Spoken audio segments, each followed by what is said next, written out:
ಮುಗಿಸ್ಬಿಡ್ತೀನಿ ಅಧ್ಯಕ್ಷರೇ.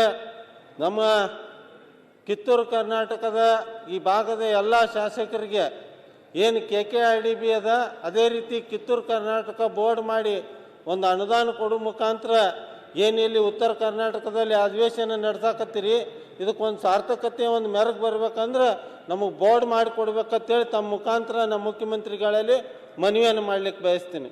ಅದೇ ರೀತಿ ಈ ಉತ್ತರ ಕರ್ನಾಟಕದಲ್ಲಿ ಬಿಜಾಪುರ ಜಿಲ್ಲೆ ಅತಿ ಹಿಂದುಳಿದ ಜಿಲ್ಲೆ ಅಧ್ಯಕ್ಷರೇ. ಯಾಕಂದ್ರೆ ತಾವು ಎಲ್ಲನೂ ನೋಡಿದ್ರೆ ನಮಗೆ ಏರ್ಪೋರ್ಟು ಇಲ್ಲ, ಬ್ರಾಡ್ಗೇಜು ಮನೆ ಆಗ್ಯದ. ನಮ್ಗೆ ಟ್ರೈನಿಗೆ ಬೆಂಗಳೂರಿಗೆ ಬರ್ಬೇಕಂದ್ರೆ 5 ಗಂಟೆಗೆ ಕೂತ್ರೆ ಮುಂಜಾನೆ 9:15ಗೆ ಬರ್ತೀವಿ. ಟ್ರೈನ್ ಫೆಸಿಲಿಟಿನೂ ಇಲ್ಲ.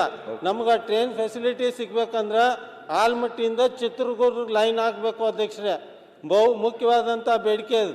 ಅದೇ ರೀತಿ ಈ ಸರ್ತಿ ಬಿಜಾಪುರ ಜಿಲ್ಲೆಗೆ ಅತಿಯಾದ ಮಳೆ ಆಗಿದ್ರಿಂದ ಏನು ಹೊಲದ ರೋಡ್ಗಳು ಎಲ್ಲ ಕೆಟ್ಟವ ಅಧ್ಯಕ್ಷರೇ. ಎಲ್ಲ ಊರಿಗೆ ಹೋಗೋಣ, MLAಗಳು ಎಲ್ಲಿ ಅಡ್ಡಾಡ್ಲಾರ ಪರಿಸ್ಥಿತಿ. ಯಾವ ಊರಿಗೆ ಹೋಗ್ತೀವಿ ಅಲ್ಲಿ 20 ರೋಡ್ ಹೇಳ್ತಾರೆ, ನಮ್ಮ ಹೊಲಕ್ಕೆ ಹೋಗಿ ರೋಡ್ ಕೆಟ್ಟದ ಅಂತೇಳಿ. ಆದ್ರೆ ಗ್ರಾಮೀಣ ರಸ್ತೆಗಳು ನಮ್ಮ ವ್ಯಾಪ್ತಿಗೆ ಬರೋದಿಲ್ಲ. ಮುಖ್ಯ ರಸ್ತೆಗಳು ಏನು ಕೆಟ್ಟವು MLAಗೆ ಬೈರಪ್ಪ ಬಯಸ್ಕೋತೀವಿ. ಆ ಗ್ರಾಮೀಣ ರಸ್ತೆಗಳು ತಾವು ಜಿಲ್ಲಾ ಪಂಚಾಯತಿಗೆ ನಿರ್ದೇಶನ ಕೊಡೋ ಮುಖಾಂತರ, ಅನುದಾನ ಕೊಡೋ ಮುಖಾಂತರ, ಗ್ರಾಮ ಪಂಚಾಯತಿ ಮುಖಾಂತರ ಗ್ರಾಮೀಣ ರಸ್ತೆಗಳು ಏನು ಹೊಲಕ್ಕೆ ಹೋಗೋ ರಸ್ತೆಗಳು ದುರಸ್ತಿ ಮಾಡಿಕೊಡ್ಬೇಕಂತೇಳಿ ತಮ್ಮಲ್ಲಿ ನಾನು ಮನವಿಯನ್ನು ಮಾಡ್ತೀನಿ ಅಧ್ಯಕ್ಷರೇ. ಅದೇ ರೀತಿ ಈ ಸತಿ ಮಳೆ ಹೆಚ್ಚಾಗಿ ಏನು ಅತಿವೃಷ್ಟಿ ಆಗಿ ಏನು ಇನ್ಶೂರೆನ್ಸ್ ಸರ್ಕಾರ ಘೋಷಣೆ ಮಾಡಿದೆ, ಆ ಇನ್ಶೂರೆನ್ಸ್ ಹಣವನ್ನು ಏನು ಕೆಲವೊಂದು ರೈತರು ಇನ್ಶೂರೆನ್ಸ್ ಕಟ್ಟಾರ, ಅವ್ರಿಗೆ ಇನ್ನೂ ತನ ಕೆಲವೊಂದು ರೈತರಿಗೆ ಬಂದದ, ಕೆಲವೊಂದು ರೈತರಿಗೆ ಬಂದಿಲ್ಲ. ಅದು ಸರಿಪಡಿಸುವಂಥ ವ್ಯವಸ್ಥೆ ಆಗ್ಬೇಕಂತೇಳಿ ತಮ್ಮ ಮುಖಾಂತರ ನಾನು ಮನವಿಯನ್ನು ಮಾಡ್ತೀನಿ. ಇನ್ನೊಂದು ಮುಖ್ಯವಾದಂಥದ್ದಂದ್ರೆ KB ಜನಲ್ನಲ್ಲಿ ಏನು ರೈತರು ಕೆನಲಿಗೆ ಏನು ಜಮೀನನ್ನು ಕಳ್ಕೊಂಡ್ರ ಅವರು ಅಕ್ವೈರ್ ಆಗ್ಯಾವು, ಕೋರ್ಟ್ ಆರ್ಡರ್ ಆಗ್ಯದ, ಅವಾರ್ಡ್ ಆಗ್ಯದ, ಎಲ್ಲ ಆಗ್ಯದ. ಬಟ್ ಅವ್ರಿಗೆ ನಮ್ಮ KB ಜನಲ್ ಮಂತ್ರಿಗಳು ಹಾಗೂ ಉಪಮುಖ್ಯಮಂತ್ರಿಗಳು ಸಾಕಷ್ಟು ಅಲ್ಲಿ ಸೀರಿಯಸ್ ಆಗಿ ಮಾಡ್ತಾ ಇದ್ದೀರಾ. ಇಲ್ಲಿ ರಂಗನಾಥ್ ಅವರು DK ಪರವಾಗಿ ಕ್ಯಾನ್ವಾಸ್ ಮಾಡ್ತಾವ್ರು. ಇಷ್ಟೊತ್ತು ಅವ್ರ ಪರವಾಗಿ ಮಾಡಿದ್ರು, ಅಲ್ಲಿ ಕ್ಯಾನ್ವಾಸ್ ಮಾಡ್ತಾರೆ. 1 ಮಿನಿಟ್ ಅಧ್ಯಕ್ಷರೇ, ಕೂತ್ಕೊಳ್ಳಿ ಬಂದು ಇಲ್ಲೇ ಕ್ಯಾನ್ವಾಸ್ ಮಾಡಿ. ಇನ್ನು ಎಲೆಕ್ಷನ್ ಬಹಳ ದೂರ ಆಯ್ತಪ್ಪ, ಮುಖ್ಯಮಂತ್ರಿ ಮುಗಿಸ್ಲಿ. ಭೀಮಣ್ಣ 1 ಮಿನಿಟ್ ಅಧ್ಯಕ್ಷರೇ, ದಯವಿಟ್ಟು ಇದನ್ನ ಸ್ವಲ್ಪ ವಿಚಾರ ಮಾಡ್ರಿ. ಕೆಲವೊಂದು ಪ್ರಭಾವಿಗಳು ಏನಾಗ್ಯಾವ ಅಂದ್ರೆ ಲ್ಯಾಂಡ್ಗಳು ಏನು NA ಮಾಡ್ಸ್ಯಾರ, ಅಂಥವಕ್ಕೆ ಕೋಟಿಗಟ್ಟಲೆ ಅವಾರ್ಡ್ ಆಗ್ಯಾವ. 1 ಕೋಟಿಯಿಂದ 10 ಕೋಟಿ ಅವಾರ್ಡ್ ಆಗ್ಯಾವ. ಅದೇನು ತಪ್ಪ ಸರಿ ನನಗೆ ಗೊತ್ತಿಲ್ಲ. ಆದ್ರೆ ನಮ್ಮ ಬಡವ ರೈತರು ಏನು ಜಮೀನನ್ನು ಏನು ಕೆನಲ್ ಸಂಬಂಧ ಕಳ್ಕೊಂಡ್ರ ಅವ್ರಿಗೆ 50 ಲಕ್ಷ 60 ಲಕ್ಷ ಬಡ ಜನರು ಅದಾರ. ಅವಕರೇ ದುಡ್ಡು ಬಿಡುಗಡೆ ಮಾಡುವಂಥದ್ದು ಆಗ್ಬೇಕಂತೇಳಿ ತಮ್ಮ ಮುಖಾಂತರ ನಾವು ಉಪಮುಖ್ಯಮಂತ್ರಿ ಹಾಗೂ ಮುಖ್ಯಮಂತ್ರಿಗಳಲ್ಲಿ ಮನವಿಯನ್ನು ಮಾಡ್ಲಿಕ್ಕೆ ಬಯಸ್ತೀನಿ. ಅವು ಏನು ಹೆಚ್ಚಿಗೆ ಅವಾರ್ಡ್ ಆಗ್ಯಾವ NA ಆಗಿ ಅಂಥವು ಬಿಡ್ರಿ, ನೀವು ಕೊಡೋದು ಅವ್ರಿಗೆ ನಡೀತದ. ಬಟ್ ಬಡ ರೈತರು ಜಮೀನು ಕಳ್ಕೊಂಡಾರ, ಅವ್ರು ಅದ್ರ ಮ್ಯಾಗೆ ಆಧಾರಿತ ಅದಾರ. ಅದಕ್ಕೆ ದಯವಿಟ್ಟು ಅದನ್ನು ಮಾಡಿಕೊಡುವಂಥ 1 ಕೋಟಿ ಒಳಗಿದ್ದು ಅಂತ ಅವರೇ ಪೇಮೆಂಟ್ ಮಾಡುವಂಥ ಕೆಲಸ ಆಗಲಿ ಅಂತೇಳಿ ತಮ್ಮ ಮುಖಾಂತರ ನಾನು ಮನವಿಯನ್ನು ಮಾಡ್ತೀನಿ. ಅದೇ ರೀತಿ ನನ್ನ ಕ್ಷೇತ್ರದ ದೇವರಿಪುರ್ಗಿ ತಾಲೂಕು ಹೊಸ ತಾಲೂಕಾಗ್ಯದ. ನಮ್ಮ ಪ್ರಜಾಸೌಧನೂ ಕೊಟ್ಟಿರಿ, ಆದ್ರೆ ಒಂದು ಆಫೀಸ್ಗಳು ಇನ್ನೂ ಬರ್ತಾ ಇಲ್ಲ. ಆಫೀಸ್ಗಳು ಕೊಡುವಂಥ ವ್ಯವಸ್ಥೆ ಆಗ್ಬೇಕಂತೇಳಿ ತಮ್ಮಲ್ಲಿ ನಾನು ಮನವಿಯನ್ನು ಮಾಡ್ತೀನಿ. ಅದೇ ರೀತಿ ತಮಗೆ ಗುರ್ತಿಲ್ಲಿ ನಮ್ಮ ಕಂದಾಯ ಸಚಿವರು ಆಗಾಳೆ ಹೇಳಿದ್ರೆ 50 ರೂಪಾಯಿ ಬಾಂಡ್ ಮ್ಯಾಗ ಅಕ್ರಮ ಸಕ್ರಮವನ್ನು ಮಾಡಿಕೊಟ್ಟಿವಿ ಏನಂತದ್ದು. ಅದು ನಿಜ ಐತಿ. ಅದ್ರ ಜೊತೆ RR ನಂಬರ್ನು ಕೊಟ್ಟಾರ. ಆದ್ರೆ ಈಗ RR ನಂಬರ್ ಕೊಟ್ಟಂತ ರೈತರಿಗೂ ಸಹಿತ ದುಡ್ಡು ಕಟ್ರಿ ಅನ್ನೋಂಥದ್ದು ಅಧಿಕಾರಿಗಳು ಹೇಳಕತ್ತಾರ. ಅದಕ್ಕೆ ನಮ್ಮ ಹಿರಿಯ ಸಚಿವರು ಅದನ್ನು ಗಮನಿಸಲು ಅದಕ್ಕೆ ದುಡ್ಡು ಕಟ್ಟುವಂಥ ವ್ಯವಸ್ಥೆ ಆಗಬಾರ್ದು ಅನ್ನೋಂಥ ಮನವಿಯನ್ನು ನಾನು ಇಲ್ಲಿ ಮಾಡ್ಲಿಕ್ಕೆ ಬಯಸ್ತೀನಿ.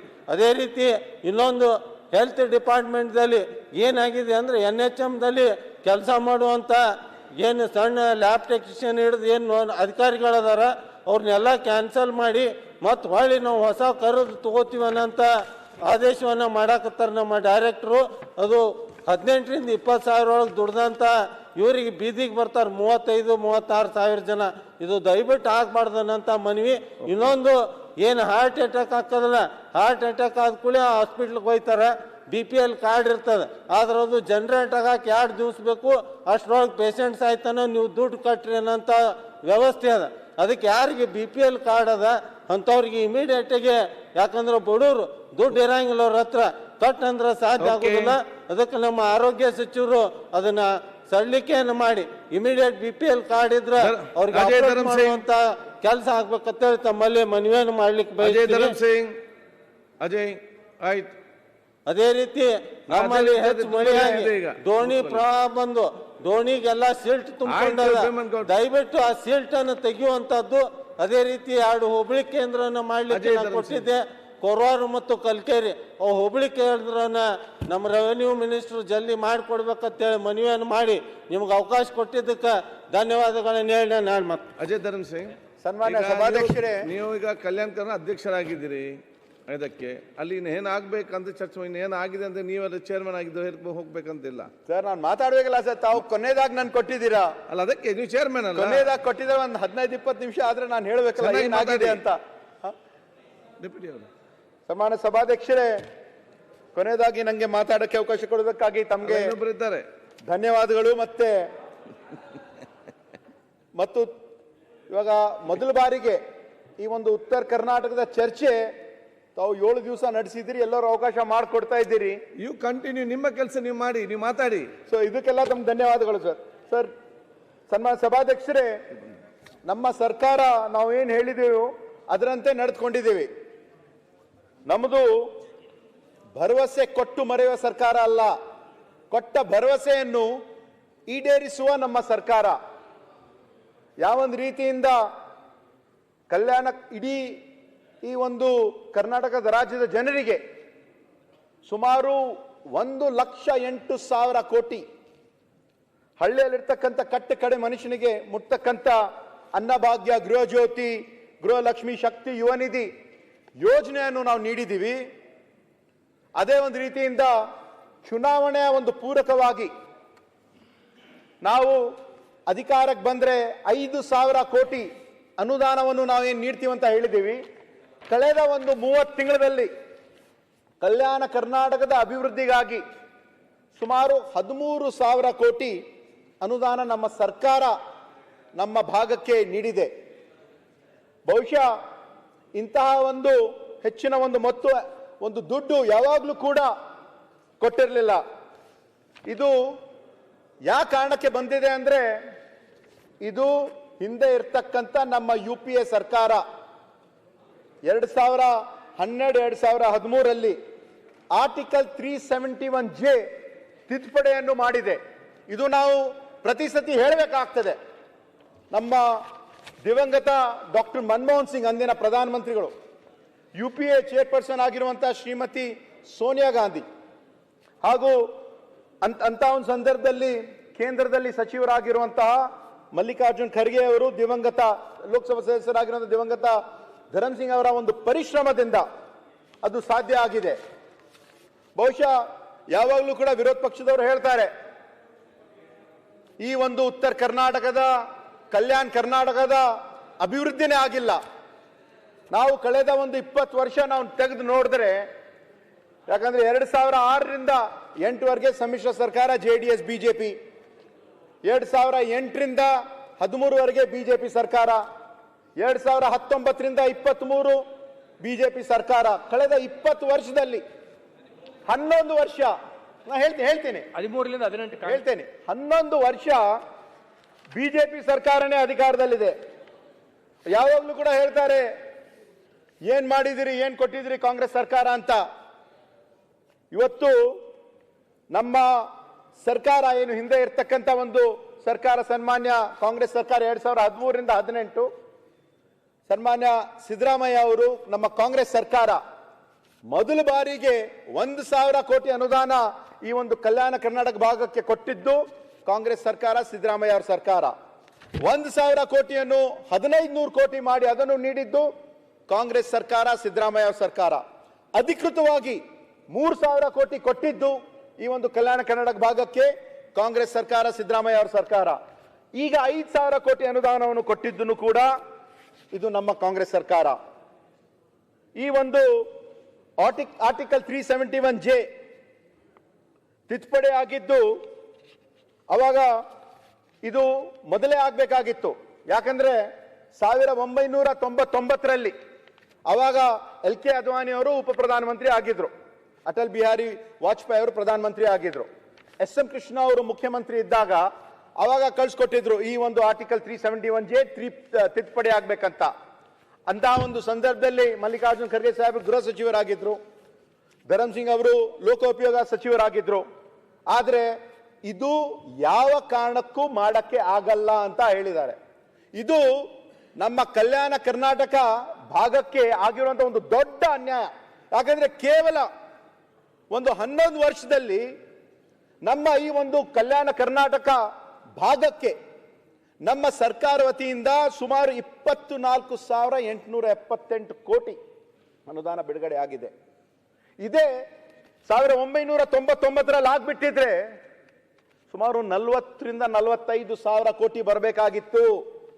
ಆದ್ರೆ ಇದು ಬಿಜೆಪಿಯವರು ನಮ್ಮ ಈ ಒಂದು ಭಾಗಕ್ಕೆ ಮಾಡಿರುವಂತಹ ಒಂದು ಅನ್ಯಾಯ ಅಂತ ನಾವು ನೆನ್ಪಿಡಬೇಕಾಗ್ತದೆ. ಯಾಕಂದ್ರೆ ಈ ಒಂದು ಆರ್ಟಿಕಲ್ 371J ತಿದ್ದುಪಡಿಯಾಗಿ ಬಹಳಷ್ಟು ಜನರಿಗೆ ಅನುಕೂಲ ಆಗಿದೆ. ಗ್ರೂಪ್ ಎ ಮತ್ತು ಗ್ರೂಪ್ ಬಿ ಹುದ್ದೆಗಳಲ್ಲಿ ಸುಮಾರು 75% ಮೀಸಲಾತಿ, ಗ್ರೂಪ್ ಸಿ ಹುದ್ದೆಗಳಲ್ಲಿ 80% ಮೀಸಲಾತಿ, ಗ್ರೂಪ್ ಡಿ ಹುದ್ದೆಗಳಲ್ಲಿ ಸುಮಾರು 85% ಮೀಸಲಾತಿ. ಇದರಿಂದ ಬಹಳಷ್ಟು ಜನ ನಮ್ಮ ವಿದ್ಯಾರ್ಥಿಗರಿಗೆ ಸುಮಾರು 51,606 ಯುವಕರಿಗೆ ವಿದ್ಯಾರ್ಥಿಗಳಿಗೆ ಇದು ಅನುಕೂಲ ಆಗಿದೆ. ಇಂಜಿನಿಯರಿಂಗ್ ಕಾಲೇಜ್ಗಳಲ್ಲಿ ಸುಮಾರು 25,690 ಸೀಟ್ಗಳು, ಮೆಡಿಕಲ್ ವೈದ್ಯಕೀಯ ಅಭ್ಯರ್ಥಿಗಳ ಸಂಖ್ಯೆ 9,956, ಕೃಷಿ ಸಂಬಂಧಿತ ವಿದ್ಯಾರ್ಥಿಗಳ ಸಂಖ್ಯೆ 4,164, ಹೋಮಿಯೋಪತಿ ವಿದ್ಯಾರ್ಥಿಗಳಂದ್ರೆ ಸುಮಾರು 3,500 ಹಾಗೂ ಡೆಂಟಲ್ ಸ್ಟೂಡೆಂಟ್ ಸುಮಾರು 2,000, ಬಿ ಫಾರ್ಮಸಿ, ಡಿ ಫಾರ್ಮಸಿ ಎಲ್ಲ ಸೇರಿಸಿದ್ರೆ ಸುಮಾರು 51,606 ಎಲ್ಲ ವಿದ್ಯಾರ್ಥಿಗಳಿಗೆ ಅನುಕೂಲ ಆಗಿದೆ. ಯಾವ ಕಾರಣಕ್ಕೂ ನಾವು ಮರಿಬಾರದು. ಇವತ್ತು ನಮ್ಮ ಮುಖ್ಯಮಂತ್ರಿಗಳು ಸನ್ಮಾನ್ಯ ಸಿದ್ದರಾಮಯ್ಯ ಅವರು ಮೊನ್ನೆ ಸುಮಾರು ಮಾರ್ಚ್ 7ನೇ ತಾರೀಕಿಗೆ ಈ ಒಂದು ಆಯವ್ಯ ಏನು ಮಂಡಿಸಿದ್ರು 4,09,549 ಕೋಟಿ. ಅದರಲ್ಲಿ 5,000 ಕೋಟಿ ನಮ್ಮ ಕಲ್ಯಾಣ ಕರ್ನಾಟಕ ಭಾಗಕ್ಕೆ ಅವರು ನೀಡಿದ್ದಾರೆ. ಅದೇ ಒಂದು ರೀತಿಯಿಂದ ನಾವು ನೋಡಿದ್ರೆ ಕೇಂದ್ರದಲ್ಲಿರ್ತಕ್ಕಂಥ ಸುಮಾರು ಬಜೆಟ್ ಅಂದ್ರೆ 50,65,000 ಕೋಟಿ, ಸುಮಾರು 12-13 ಪಟ. ಆದ್ರೆ ನಮ್ಮ ಕಲ್ಯಾಣ ಕರ್ನಾಟಕ ಭಾಗಕ್ಕೆ, ಉತ್ತರ ಕರ್ನಾಟಕ ಭಾಗಕ್ಕೆ ಎಷ್ಟು ದುಡ್ಡನ್ನು ನೀಡಿದ್ದಾರೆ? ಏನು ಕೊಟ್ಟಿಲ್ಲ. ಬಹುಶಃ ನಾವು ತೆಗೆದು ನೋಡಿದ್ರೆ 2014ರಲ್ಲಿ ಸುಮಾರು ಈ ಒಂದು ಭಾಗದ ಜನ ಅವ್ರಿಗೆ ಕರ್ನಾಟಕ ರಾಜ್ಯದ ಜನ ಅವ್ರಿಗೆ ಆಶೀರ್ವಾದವನ್ನು ಮಾಡಿದ್ದಾರೆ. ಬಿಜೆಪಿ ಅವರಿಗೆ, NDA ಅವರಿಗೆ 2014ರಲ್ಲಿ 17 ಜನ MP-ಯನ್ನು ಆಯ್ಕೆ ಮಾಡಿ ಕಳಿಸಿದ್ರು. 2019ರಲ್ಲಿ 26 ಜನ, 28ರಲ್ಲಿ 26 ಜನರಿಗೆ ಆಯ್ಕೆ ಮಾಡಿ ಕಳಿಸಿದ್ರು. 2024ರಲ್ಲಿ ಸುಮಾರು 19 ಜನರಿಗೆ ಆಯ್ಕೆ ಮಾಡಿ ಕಳಿಸಿದ್ರು. ಆದ್ರೆ ಕೇಂದ್ರದಿಂದ ರಾಜ್ಯಕ್ಕೆ ಬರ್ತಕ್ಕಂಥ ಅನುದಾನ ಎಷ್ಟು ಅನ್ಯಾಯ ಆಗಿದೆ ಇದು ಹೇಳಲೇಬೇಕಾಗ್ತದೆ. ಯಾಕಂದ್ರೆ ಕೇಂದ್ರ ಸರ್ಕಾರವು ಈ ಒಂದು 15ನೇ ಹಣಕಾಸು ಆಯೋಗದಿಂದ ಮತ್ತು ಕೇಂದ್ರ ಸರ್ಕಾರದಿಂದ ಈ ಒಂದು ಕಳೆದ 5 ವರ್ಷದಲ್ಲಿ 2023ರ ಕೇಂದ್ರ ಬಜೆಟ್ನಲ್ಲಿ ಭದ್ರಾ ಮೇಲ್ದಂಡೆ ಯೋಜನೆಗೆ ಶಿಫಾರಸು ಮಾಡಲಾದ ಅನುದಾನ 5,300 ಕೋಟಿ ಬಂದಿದ್ದು ಎಷ್ಟು? ಶೂನ್ಯ. 15ನೇ ಹಣಕಾಸು ಆಯೋಗದಲ್ಲಿ ಶಿಫಾರಸು ಮಾಡಲಾದ ವಿಶೇಷ ಅನುದಾನ 5,495 ಕೋಟಿ ಬಂದಿದ್ದು ಶೂನ್ಯ. 15ನೇ ಹಣಕಾಸು ಆಯೋಗದಲ್ಲಿ ಬೆಂಗಳೂರು ಅಭಿವೃದ್ಧಿ, ಕೆರೆ ಮತ್ತು ಪೆರಿಫೆರಲ್ ರಿಂಗ್ ರಸ್ತೆಗೆ 6,000 ಕೋಟಿ ಬರಬೇಕಾಗಿತ್ತು. ಆದ್ರೆ ಏನು ಕೂಡ ಬಂದಿಲ್ಲ. 15ನೇ ಹಣಕಾಸು ಒಂದು ಆಯೋಗದ ಶಿಫಾರಸು ಮಾಡಲಾದ ಆರೋಗ್ಯ ಅನುದಾನ 1,683 ಬಂದಿದ್ದು ಕೇವಲ 809. ಇನ್ನ ಒಂದು 800 ಕೋಟಿ ಗೋತಾ. ಮತ್ತೆ ಗ್ರಾಮೀಣ ಸ್ಥಳೀಯ ಸಂಸ್ಥೆಗಳ ಶಿಫಾರಸು ಮಾಡಲಾದ ಅನುದಾನ 10,000 ಕೊಟ್ಟಿದ್ದು ಕೇವಲ 9,000. ಇದೆಲ್ಲ ನಾವು ನೋಡಿದ್ರೆ 15ನೇ ಹಣಕಾಸು ಆಯೋಗ ತೆರಿಗೆ ಹಂಚಿಕೆ ಸೂತ್ರದ ಬದಲಾವಣೆಯಿಂದ ಸುಮಾರು 80,000 ಕೋಟಿ ನಮಗೆ ನಷ್ಟ ಆಗಿದೆ. ಇದು ಎಲ್ಲವನ್ನು NDRF ಮತ್ತೆ ಹೆಚ್ಚುವರಿ ಭರಿಸಿದ್ದ ಎಲ್ಲ ಯೋಜನೆಗಳನ್ನು ನಾವು ನೋಡಿದ್ರೆ ನಮಗೆ ಅನ್ಯಾಯ ಆಗಿದ್ದು ಸುಮಾರು 1,25,000 ಕೋಟಿ, 559 ಕೋಟಿ ಇಷ್ಟು ನಮಗೆ ನಷ್ಟ ಆಗಿದೆ. ಆದ್ರೆ ಇವತ್ತು ಇದ್ರ ಬಗ್ಗೆ ನಮ್ಮ ವಿರೋಧ ಪಕ್ಷದವರು ಏನು ಮಾತಾಡ್ತಾ ಇಲ್ಲ. ಯಾಕೆ ಮಾತಾಡ್ತಾ ಇಲ್ಲ? ನಾವು ಕೊಡ್ತಕ್ಕಂಥ ಒಂದು ತೆರಿಗೆ ಸುಮಾರು 4,75,000 ಕೋಟಿ ಪ್ರತಿ ವರ್ಷ ಡೆವಲ್ಯೂಷನ್ ಫಂಡ್ ಅಲ್ಲಿ ನಮಗೆ ಬರ್ತಾ ಇರೋದು ಕೇವಲ 52,000 ಕೋಟಿ, ಅಂದ್ರೆ ₹1 ಬರ್ತಕ್ಕಂಥ 12-13 ಪೈಸೆ ಅಷ್ಟೇ. ಇದು ನಮ್ಮ ಕರ್ನಾಟಕ ರಾಜ್ಯಕ್ಕೆ ಕೇಂದ್ರ ಸರ್ಕಾರದಿಂದ ಮಾಡ್ತಕ್ಕಂಥ ಒಂದು ತಾರತಮ್ಯ ಮಲತಾಯಿ ಧೋರಣೆ ಅವರು ಮಾಡ್ತಾ ಇದ್ದಾರೆ. ಇವತ್ತು ಮಾನ್ಯ ವಿರೋಧ ಪಕ್ಷದ ನಾಯಕರು ಕೂಡ ಇಲ್ಲೇ ಇದ್ದಾರೆ. ಅವ್ರು ಹೇಳ್ತಾ ಇದ್ರು ಎಲ್ಲ ಕೆಲಸಗಳು ಅನ್ಫಿನಿಶ್ಡ್ ಅಂತ ಹೇಳಿದ್ರು. ಅವ್ರು ಹೇಳಿದ್ರು ಏನಂದ್ರೆ ಪ್ರೊಫೆಸರ್ ಗೋವಿಂದ ರಾವ್ ಅವರು ಇನ್ನ ತಮ್ಮ ಸಮಿತಿಯನ್ನು ಅವ್ರು ಹೇಳ್ತಕ್ಕಂಥ ಒಂದು ಏನಿದೆ ಈ ಕಮಿಟಿ ಮಾಡಿದ್ದು ಯಾರು, ಹಿಂದೆ ಇರ್ತಕ್ಕಂಥ ಡಾಕ್ಟರ್ ನಂಜುಂಡಪ್ಪ ವರದಿ ಏನಾಗಿದೆ ಅದಾಗಿದ್ದು ಕೂಡ SM ಕೃಷ್ಣ ಅವರು ಮುಖ್ಯಮಂತ್ರಿ ಇರ್ತಕ್ಕಂಥ ಒಂದು ಸಂದರ್ಭದಲ್ಲಿ 2001ರಲ್ಲಿ. ಅದ ನಂತರ ಈಗ ನಮ್ಮ ಮಾನ್ಯ ಮುಖ್ಯಮಂತ್ರಿ ಅವರು ಸಿದ್ದರಾಮಯ್ಯ ಅವರು ಪ್ರೊಫೆಸರ್ ಗೋವಿಂದ ರಾವ್ ಒಬ್ಬ ಆರ್ಥಿಕ ತಜ್ಞರು. He is the only financial advisor to the Prime Minister from Karnataka. ಅವ್ರು ಹೇಳ್ತಕ್ಕಂಥ ಅವರು ಒಂದು ಪ್ರೆಸ್ ಮೀಟ್ ಕೂಡ ಮಾಡಿದ್ದಾರೆ ನವೆಂಬರ್ ಅಲ್ಲಿ. ಪ್ರೆಸ್ ಮೀಟ್ ಮಾಡಿ ಅವ್ರು ಹೇಳಿದ್ದಾರೆ ಇದು ಎಲ್ಲ ಫೈನಲ್ ಸ್ಟೇಜ್ ಅಲ್ಲಿ ಇದೆ, ನಾವು ಮಾಡ್ತಕ್ಕಂಥ ವರದಿ ಇನ್ನ ಒಂದೇ ತಿಂಗಳಲ್ಲಿ ನಾವು ಸಬ್ಮಿಟ್ ಮಾಡ್ತಾ ಇದ್ದೀವಿ. ಯಾಕಂದ್ರೆ ಡಾಕ್ಟರ್ ನಂಜುಂಡಪ್ಪ ವರದಿ ಅವರು ತಾವೆಲ್ಲ ಕೇಳಿದ್ರಿ. ಡಾಕ್ಟರ್ ನಂಜುಂಡಪ್ಪ ಅವಾಗ ಇರ್ತಕ್ಕಂಥ 175 ತಾಲೂಕುಗಳು, ಇವಾಗ ಇರ್ತಕ್ಕಂಥ 120 ತಾಲೂಕುಗಳು ಎಲ್ಲ ಒಂದು ಸಮಗ್ರವಾದ ಒಂದು ರಿಪೋರ್ಟ್ ಒಂದು ತಯಾರಿ ಮಾಡಬೇಕಂದ್ರೆ ಸಮಯ ಆದ್ರೆ ಹಿಡಿತದೆ, ಸ್ವಲ್ಪ ಆದ್ರೆ ಸಮಯ ಆದ್ರೆ ಹಿಡಿತದೆ. ಆದ್ರೆ ನಮ್ಮ ವಿರೋಧ ಪಕ್ಷದ ನಾಯಕರು ಹೇಳಿದ್ರು ಏನೂ ಅಭಿವೃದ್ಧಿ ಆಗಿಲ್ಲ ಉತ್ತರ ಕರ್ನಾಟಕದಲ್ಲಿ, ಕಲ್ಯಾಣ ಕರ್ನಾಟಕದಲ್ಲಿ ಏನೂ ಅಭಿವೃದ್ಧಿ ಆಗಿಲ್ಲ ಅಂತ ಅವರು ಹೇಳಿದ್ರು. ಆದ್ರೆ ನಮ್ಮ ಭಾಗದಲ್ಲಿ ಏನೇನು ಕೆಲಸ ಕಾರ್ಯಗಳು ನಾವು ಕಳೆದ ಒಂದು ವರ್ಷದಲ್ಲಿ ಮಾಡಿದೀವಿ ಅಂತ ಹೇಳ್ತೀನಿ. ಅದಕ್ಕಿಂತ ಮೊದಲು ಹೇಳ್ತಾ ಇಲ್ಲ. ಜಯದೇವ ಹೃದಯ ರೋಗ ಆಸ್ಪತ್ರೆ ಡಿಸೆಂಬರ್ 22, 2024ರಲ್ಲಿ ಸುಮಾರು 182 ಕೋಟಿ ಇರ್ತಕ್ಕಂಥ ವೆಚ್ಚದಲ್ಲಿ ಅದರ ಒಂದು ಉದ್ಘಾಟನೆಯು ಕೂಡ ನಮ್ಮ ಮಾನ್ಯ ಮುಖ್ಯಮಂತ್ರಿಯು ಹಾಗೂ ನಮ್ಮ AICC ಅಧ್ಯಕ್ಷರು ಸನ್ಮಾನ ಮಲ್ಲಿಕಾರ್ಜುನ್ ಖರ್ಗೆ ಸಾಹೇಬರು ಬಂದ್ ಮಾಡಿದ್ರು. ನಂತರ ಕಲ್ಯಾಣ ಪಥ ಆ ಒಂದು ಯೋಜನೆ ಸುಮಾರು 38 ಕ್ಷೇತ್ರಗಳಲ್ಲಿ ಸುಮಾರು 1,150 ಕಿಲೋಮೀಟರ್ಗೆ 1,000 ಕೋಟಿ ಸಂಪೂರ್ಣವಾಗಿ ಕಲ್ಯಾಣ ಕರ್ನಾಟಕ ಅಭಿವೃದ್ಧಿ ಮಂಡಳಿ ವತಿಯಿಂದ ಜವೇರಿಯಲ್ಲಿ ಕಾರ್ಯಕ್ರಮ ನಡೆಯಿತು. ತಾಯಿ ಮತ್ತು ಮಕ್ಕಳ ಆಸ್ಪತ್ರೆ ಇಂದಿರಾ ಗಾಂಧಿ ಆಸ್ಪತ್ರೆ ಇದೆಲ್ಲ ಏಪ್ರಿಲ್ 16ನೇ ತಾರೀಕಿಗೆ ಅದರ ಒಂದು ಕಾರ್ಯಕ್ರಮವು ಕೂಡ ಕಲಬುರಗಿಯಲ್ಲಿ ನಡೆಯಿತು. ಆರೋಗ್ಯ ಆವಿಷ್ಕಾರ ಅಂತ ಯೋಜನೆ ಯಾದಗಿರಲ್ಲಿ ಜೂನ್ 14ನೇ ತಾರೀಕಿಗೆ ಸುಮಾರು 416 ಕೋಟಿ ಅದರ ಒಂದು ಅಡಿಗಲ್ ಸಮಾರಂಭವನ್ನು ಕೂಡ ನಾವು ಮಾಡಿದ್ದೀವಿ. ದಶಮಾನೋತ್ಸವ ಸಮಾರಂಭ ರಾಯಚೂರಲ್ಲಿ ಜೂನ್ 23ಗೆ ತಾರೀಕು ನಡೆಯಿತು. ಹಿಂದುಳಿದ ವರ್ಗದ ಅಭಿವೃದ್ಧಿಗೆ ಸುಮಾರು 381 ಕೋಟಿ ವೆಚ್ಚದಲ್ಲಿ ಅದನ್ನು ಕೂಡ ಅಕ್ಟೋಬರ್ 6ನೇ ತಾರೀಕಿಗೆ ಕೊಪ್ಪಳದಲ್ಲಿ ನಡೆಯಿತು. ಈ ಒಂದು KKRDB ಹಾಟ್ಲೈನ್ ಅಂತ ಒಂದು ಕಾರ್ಯಕ್ರಮ ಕಲಬುರಗಿಯಲ್ಲಿ ಸೆಪ್ಟೆಂಬರ್ 17ನೇ ತಾರೀಕಿಗೆ ನಡೆಯಿತು. ಅದರಲ್ಲಿ ಇನ್ನು ಜನವರಿಯಲ್ಲಿ ಪ್ರಜಾಸೌಧ ಮತ್ತು ಅಕ್ಷರಾವಿಷ್ಕಾರ ಯೋಜನೆಯಲ್ಲಿ ಸುಮಾರು 300 ಶಾಲೆಗಳ ಅದರ ಒಂದು ಕಾರ್ಯಕ್ರಮ ಕೂಡ ಕಲಬುರಗಿಯಲ್ಲಿ ನಡೀತಾ ಇದೆ, ನನ್ನ ಮತಕ್ಷೇತ್ರದಲ್ಲಿ ನಡೀತಾ ಇದೆ. ಇದೆಲ್ಲ ನಾವು ಅರ್ಥ ಮಾಡ್ಕೊಳ್ಬೇಕಾಗ್ತದೆ. ಯಾಕಂದ್ರೆ ಇವಾಗ ಏನು ಅಡಿಗಲ್ಲಾಗಿಲ್ಲ, ಏನು ಕೆಲಸ ಆಗಿಲ್ಲ ಅಂತ ಮಾನ್ಯ ವಿರೋಧ ಪಕ್ಷದ ನಾಯಕರು ಅವರು ಹೇಳ್ತಾ ಇದ್ರು. ಆದ್ರೆ ಹೇಳ್ತಕ್ಕಂಥ ಸುಮಾರು 415 ಕೋಟಿ ವೆಚ್ಚದಲ್ಲಿ ಆರೋಗ್ಯ ಆವಿಷ್ಕಾರ ಯೋಜನೆಯಲ್ಲಿ ಪ್ರಾಥಮಿಕ ಆರೋಗ್ಯ ಕೇಂದ್ರಗಳು, ಸಮುದಾಯ ಆರೋಗ್ಯ ಕೇಂದ್ರಗಳು, ತಾಯಿ ಮತ್ತು ಮಕ್ಕಳ ಆಸ್ಪತ್ರೆಗಳು, ತಾಲೂಕು ಮಟ್ಟದಲ್ಲಿ ಇರ್ತಕ್ಕಂಥ ಆಸ್ಪತ್ರೆಗಳು, ಜಿಲ್ಲಾ ಮಟ್ಟದಲ್ಲಿ ಇರ್ತಕ್ಕಂಥ ಆಸ್ಪತ್ರೆಗಳು, dialysis centre, KKRDB hot line, KKRDB blood line ಮತ್ತು ಆಂಬ್ಯುಲೆನ್ಸ್ಗಳು, ಹಲವಾರು ಕೆಲಸ ಇಲ್ಲಿ ಹಿಂದೆ ಇರ್ತಕ್ಕಂಥ ತಾವು ನೋಡದೆ ಹಿಂದೆ ಇರ್ತಕ್ಕಂಥ ಒಂದು ಅವಧಿಯಲ್ಲಿ. ಅಧ್ಯಕ್ಷರೇ ಹೇಳ್ರಿ, ಎಲ್ಲ ಮುಂದುವರೆದಿದೆ ಅಂದ್ರ ಮೇಲೆ ಚರ್ಚೆ ಯಾಕೆ? ಕ್ಲೋಸ್ ಮಾಡಿಬಿಡಿ. ಈಗ ಸರ್ ಪೂರ್ತಿ ಅಭಿವೃದ್ಧಿ ಅವ್ರು ಹೇಳ್ತಾರೆ ಕಲ್ಯಾಣ ಕರ್ನಾಟಕ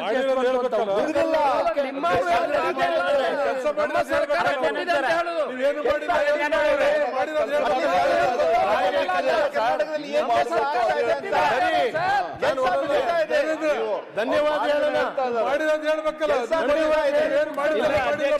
ಅಧ್ಯಕ್ಷರೇ, ನೀವು ಮಾಡಿಲ್ಲ ಅಂತ ಹೇಳ್ತಾ